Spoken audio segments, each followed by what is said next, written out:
Dear students, once again you all are most welcome in my chemistry teaching point YouTube channel. आप सबों का हमारे chemistry teaching point के YouTube channel में स्वागत है। आज मैं आपके बीच ऐसा टॉपिक लेके आया हूँ, कुछ ऐसे तत्व जिसका इलेक्ट्रॉनिक कॉन्फ़िगरेशन अपवाद है, मीन्स एक्सेप्शन है, वैसे तत्व का आज मैं आपको इलेक्ट्रॉनिक विन्यास बताने जा रहा हूँ। ज़रा ध्यान से देखिएगा। आज मैंने कुछ स्टूडेंट्स से मैंने पूछा कि आप इलेक्ट्रॉनिक कॉन्फ़िगरेशन लिखो। क्रोमियम जिसका एटॉमिक नंबर 24 है, कॉपर जिसका एटॉमिक नंबर 29 है, Ag जिसका एटॉमिक नंबर 47 है, Au जिसका एटॉमिक नंबर 79, और आपको इलेक्ट्रॉनिक कॉन्फ़िगरेशन लिखना है on the basis of SPDM। तो कुछ बच्चों ने कहा कि ठीक है सब लिखते हैं। उन्होंने लिखा 1s2 2s2 2p6 3s2 3p6 4s2 3p4। मैंने कहा कि गलत है। बच्चों ने कहा कि सर आपके अनुसार ही 1s2 2s2 जिस प्रकार से आपने बताया सर उसी के अनुसार से तो मैं लिखा हूँ। मैंने कहा कि आप लिखे जरूर हो लेकिन यह आपका गलत है। फिर बच्चों ने कॉपर 29 का बनाया, मैंने कहा कि ये भी गलत है। इसको लिखा, मैंने कहा ये भी गलत है और ये भी गलत है। इसका मतलब हुआ ये जो आपने लिखा इलेक्ट्रॉनिक कॉन्फ़िगरेशन ये चारों का चारों गलत है। तो बच्चों ने कहा कि सर आखिर इसका सही सॉल्यूशन क्या है सर, क्यों ये गलत है सर? क्योंकि ये चारों जो हो अपवाद में आते हैं, दिस आर द एक्सेप्शन, जिसमें कुछ नियम है और ये इलेक्ट्रॉनिक कॉन्फ़िगरेशन प्राय कंपटीशन में पूछे जाते हैं। क्लियर है? क्योंकि आप जानते हैं कि इलेक्ट्रॉनिक कॉन्फ़िगरेशन ये जो आप देख रहे हैं इलेक्ट्रॉनिक कॉन्फ़िगरेशन ये है ऑन द बेसिस ऑफ अपवाद प्रिंसिपल कि इलेक्ट्रॉन सबसे पहले उसमें प्रवेश करता है जिसकी ऊर्जा कम होती है। तो 1s2 2s2 2p6 3s2 3p6 4s2 3p4 आपने बनाया बिल्कुल सही है, लेकिन ये जो अपवाद होने के कारण ये आपका गलत है, चारों का चारों गलत। अब आप कहिएगा कि सर इसका सही सॉल्यूशन क्या है सर? इसमें कुछ ट्रिक्स हैं, थोड़ा सा ध्यान से देखिएगा, वीडियो को लास्ट तक बने रहिएगा, आपको कॉन्सेप्ट एकदम आपका क्लियर हो जाएगा। चलिए क्यों ये गलत हुआ?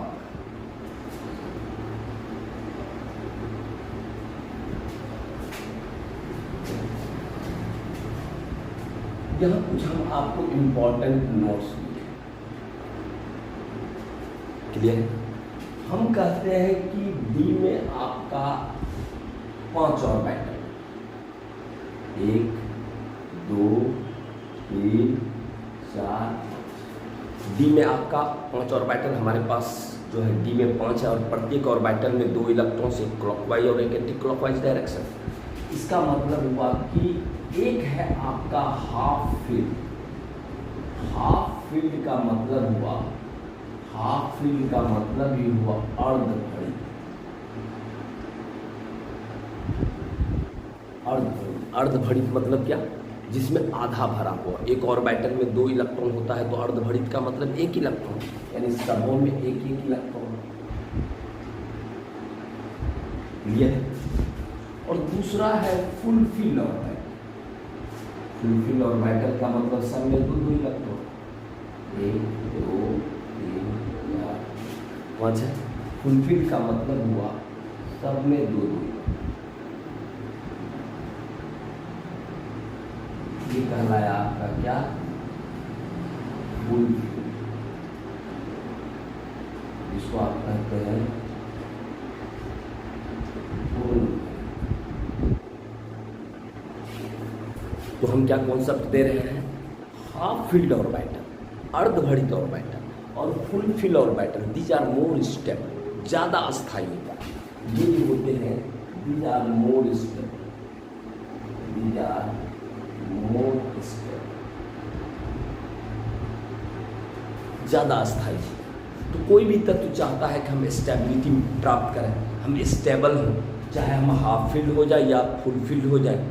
और हम ये भी जानते हैं S से ऊर्जा ज़्यादा P का होता है, P से ज़्यादा D का होता है और सबसे ज़्यादा F का होता है।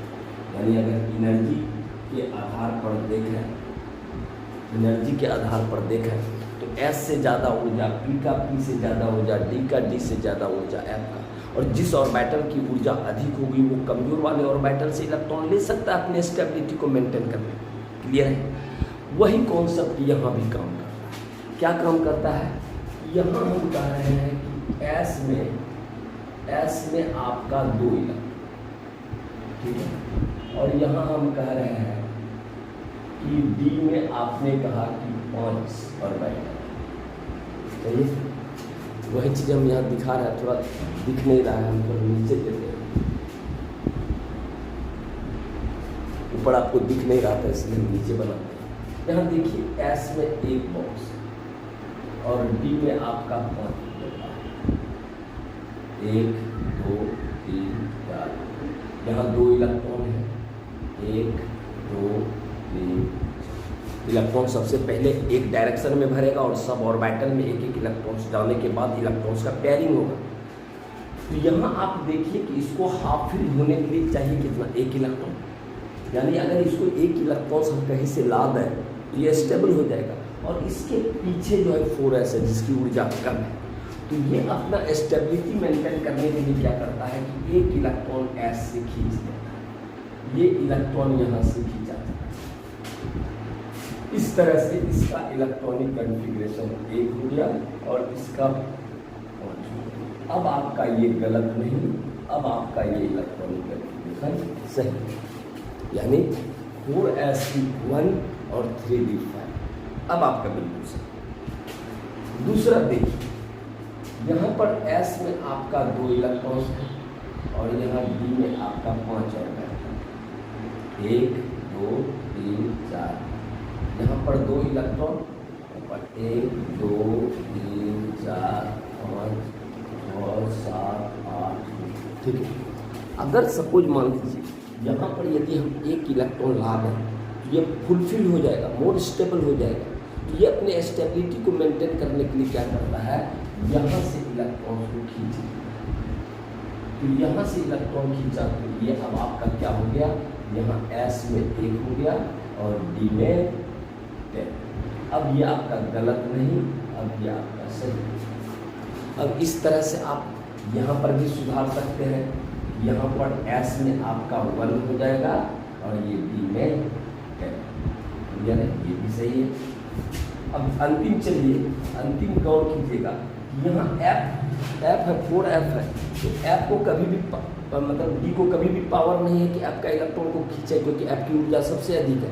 तो वो क्या करता है, S से इलेक्ट्रॉन को खींच लेता है। इसका मतलब हुआ S में आपका 1 इलेक्ट्रॉन और D में आपका। तो कहने का मतलब दीज आर द एक्सेप्शन, ये अपवाद वाले थे था जिसका इलेक्ट्रॉनिक कॉन्फ़िगरेशन इस रूप में होगा।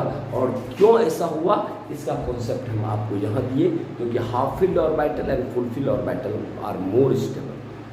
तो आशा करता हूँ कि आपको ये वीडियो बहुत पसंद आया होगा और इस तरह का केमिस्ट्री टीचिंग पॉइंट में आपको वीडियो पढ़ाई से रिलेटेड इस प्रकार का वीडियो मिलते रहेगा। और यदि आप मेरा पहला व्यूअर हैं, अगर आप मेरी वीडियो को पहली बार देख रहे हैं, कृपया चैनल को सब्सक्राइब करना ना। Thank you.